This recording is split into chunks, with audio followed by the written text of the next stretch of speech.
Welcome to another Apologist Bookshelf podcast. This is Gary Zacharias. I want to return to a book that I covered at one time called Welcome to College. This is the second edition by Jonathan Morrow, subtitled A Christ Follower's Guide for the Journey. And that's exactly right. You know, I teach out at a college, and I see a lot of lost students, a lot of people that don't know what they think, they don't know why they're there, they don't know where they're going. And as a result, I think a lot of them are pretty susceptible to influences by the adults in their lives out there. And the students that are there who know what they want and what they're doing and they know what they believe are in a far better position to successfully navigate college. So this book does a great job. I want to look at chapter 2. He calls it Think Christianly, and it's called Cultivating a Christian Worldview. And I think that's a really powerful thing. We want people that are out at college to have a basic framework for how they think about everything.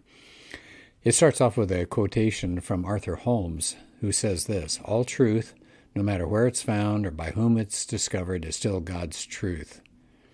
And Morrow starts off saying a lot of Christians have bought into a lie, and that's that religious beliefs are supposed to be kept private. So you're supposed to have a sacred part of you, and you're supposed to have a secular part of you. And what's sacred, those would be your personal beliefs about God. That's supposed to be kept separate from what's secular. That's the public sphere. And he said, of course, that's artificial, and that's more than artificial, it's false. Morrow says there really isn't any separation between what you believe and public life, especially for the Christian. I think that's true. Every issue we deal with as a society, in a democracy at least. Now, if you're in a totalitarian system, it's pretty simple. You know, you just shut up and try not to get thrown into jail. But here, we all have a voice, and whoever says anything is speaking from a particular worldview and speaking from some idea of your personal beliefs. So anyway, he starts in talking about everybody's got a worldview. And he needs to define it, and he does. I've done a talk on worldviews, and it's really important. Everybody's got a worldview. We don't think of it. Sometimes we couldn't even articulate it clearly. But he said what it is a web of habit-forming beliefs about the big questions of life so that we can make sense out of all of our experiences. So I like that. He quotes somebody who says, whenever we bump into the world, our worldview has a way of spilling out. It comes out in what we think and love, say and do, praise and choose. So it doesn't matter. It doesn't matter your belief. You might be a Buddhist, you might be a Muslim, you might be an atheist, you might be a skeptic, whatever it is, we all have worldviews. And of course the catch is they can't all be true. They can't all be true. They make contradictory claims. But he says, you know, there are 3 helpful questions to figure out how your worldview works and how to test a worldview. First, is it rational? Secondly, is it livable? Third, who says so? So he says, here we go. Let's take a look. What would it look like in action? So first, he says, let's deal with naturalism. He said that's kind of the basis of a lot of atheism today. It just says everything around us can be adequately explained by scientific laws. But he says, you know, that's irrational down deep. That's the first question, right? Is it rational? He says it's irrational because if the universe is just physical, then where do non-physical things like souls and reason and truth and logic and consciousness and free will come from? You know, exactly right. If it's true that naturalism is the way the universe is, if that's all there is, what's right here that we can touch and taste and, you know, all the molecules in motion, then we don't have free will. It's just chemicals sloshing around in our brain. So he said in a naturalistic world, if we somehow become alive, then why do we think we should trust our thinking? Because after all we've got is just selective advantage for the species that are surviving, not truth. He said there are a lot of false beliefs I could hold that could help me survive. So why would you trust your brain if it's an accidental creation coming out of this closed universe? All right, so there's the first issue. Is it rational? And he says no. He says, what about atheism? Is it livable? He said no, because it doesn't deal with the problem of evil. How so? Well, he says, according to atheism now, remember we're looking at atheism, how it's doing as a worldview, there is no evil. Why? Because there's no way the world is supposed to be. Where do you get an objective standard of good and evil? If there's no God, it's just us. So he said you couldn't call the 6 million Jews that were killed in the Holocaust, you couldn't call that evil, it's just what happened. So it's an indifferent view. This atheistic view is indifferent to human suffering. So if you're powerful enough, if you're strong enough, if you're cunning enough, you can get away with it if you're an atheist, because there's no ultimate standard. There's no judge out there of human behavior. You might as well go for it. Step on whoever you need to. So he said a worldview that doesn't account for evil, it fails to account for evil, and doesn't have any meaningful hope rooted in reality, he says that fails the livability test. So it's unlivable. What was the third question that he said? It's the who says so question.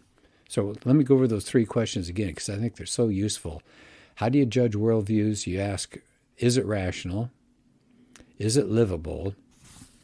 And who says so? So what's the who says so? In other words, where does ultimate authority rest? Is it just the changing opinions and our evolving morality of the human race? He said, not for Christianity. It's rooted in the claims of Jesus, who predicted his own death and then rose from the dead. That authenticated his claims. Now, he covers that in a separate chapter, so he's not going to deal with that. So he said, this man, Jesus, there is your authority to go to speak about the big questions of life. So he says, after asking those three questions, he said, people may not ask those questions, and they may not really think carefully about the world, but they still have a worldview, and it affects every area of their life. Every person filters the information that comes into them, into their minds, through this worldview. And so he said, we as Christians need to think Christianly in this world that's anything but Christian. So I'm just adding this here myself, but just think about like putting on a pair of dark glasses. Everything that we interpret that comes into us is filtered through that dark glass, whatever the color of that glass is. And he said, we need to do that. We need to think Christianly in a world that doesn't think about much Christianly. What did Jesus say? He said, this is what you're supposed to do. Love the Lord your God with all your heart, with your soul, your strength, and all your mind. And that's everything. That's your mental life. That's your emotions. That's your action. He said, there should be a difference in the way a Christian student and a non-Christian student go through high school and college. Christians are not supposed to accept uncritically what the world tells us. He said God's already talked to us through creation, the scriptures, and then through Jesus. And if that Christian worldview is true, and he said there are a lot of reasons to believe it's true, then it's true for all of life, not just Sunday morning, not just singing songs, not just reading your Bible. I think that's a really good question. He said if the Christian worldview, he said, if it best answers these human questions like where we come from, who we are, how we should live, why the world is such a mess, what's our destiny, if it's true for those things, it's true, he says, for way more than just 2 hours on a Sunday morning. It should be for every day of the week.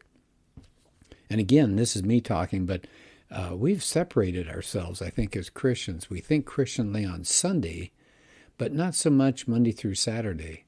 We don't think about it when it comes to our finances. We don't think about it when it comes to our leisure time activities, the people we hang out with.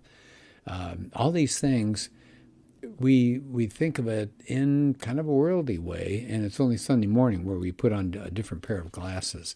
And he said that shouldn't be. He said there shouldn't be any separation between our public life and our religious private life. He says if you're going to make your spiritual part segregated from the rest of your life, you're living an unhealthy, fragmented life. And that's going to keep people from maturing as Christ followers. And I'd say amen to that. And we're not supposed to withdraw from society. We're not supposed to be hiding until Jesus returns. We're supposed to engage the culture. Jesus used terms like salt and light. They were metaphors that were supposed to permeate the world around us. We're not supposed to be of the world, but we are supposed to be in it. And he gives a couple of references there in John 17, verses 15 to 23, and 1 John 2, 15 to 16. So he says, look, it doesn't matter what kinds of activities we're involved in. He makes a list. And I think this is really good. This is what I was talking about in just a minute ago. It doesn't matter whether you're watching a movie, whether you're voting, you're studying for a class, you're in a public office somehow, you've got a job, you're shopping, you're talking to a neighbor, you're watching the news, you're working in a lab, You're creating art, you're playing golf, you're designing architecture. It doesn't matter. Any activity, we should approach all of that Christianly. Now he admits, he said, sometimes it can be a challenge to figure out exactly what that looks like. But he said, God will show us if we seek him.